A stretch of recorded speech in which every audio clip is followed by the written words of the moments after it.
फडणवीस साहेबांशी आपली भेट झाली, नेमका कोणत्या मुद्द्यावर भेटायला आपण आले होते आणि समाधान झालं का? निश्चितपणानं माढा आणि सोलापूर लोकसभा मतदारसंघाचा विषय होता।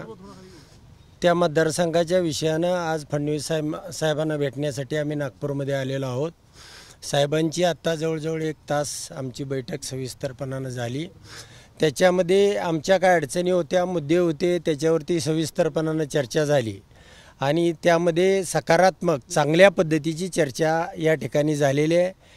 आजच आम्ही काही प्रमुख नेते मंडळी वेळापूर या ठिकाणी बसून आज संध्याकाळी 7 वाजता आमचा बैठकीमध्ये निर्णय घेऊ।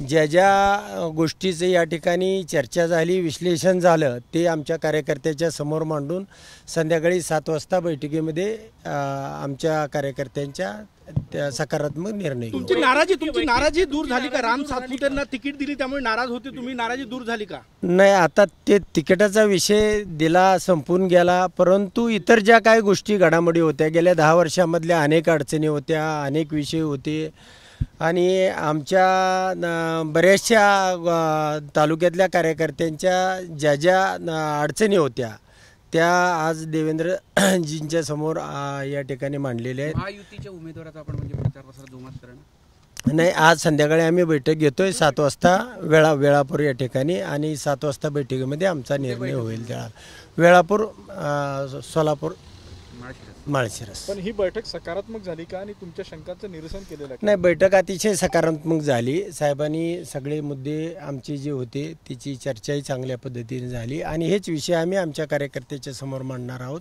आणि त्या ठिकाणी सगळ्या कार्यकर्त्यांचं एकमत झालं की आम्ही निश्चितपणाने पुढील दिशा तुम्ही नाराजगीतून भाजप सोडण्याच्या तयारीत असल्याची चर्चा होती, त्याला कुठेतरी विराम भेटलाय? नाही, म्हणूनच आज फडणवीस साहेबांनी इकडे बोलवल्यानंतर आम्ही आलेलो आहे। या ठिकाणी अतिशय सकारात्मक आणि चांगली चर्चा झाली आणि ही चर्चा आमच्या सगळ्या तालुक्यातील कार्यकर्त्यांच्या बरोबर ठेवून आम्ही पुढील निर्णय घेऊ आणि तो तुम्हाला आश्वासन काय मिळालं फडणवीसांकडून?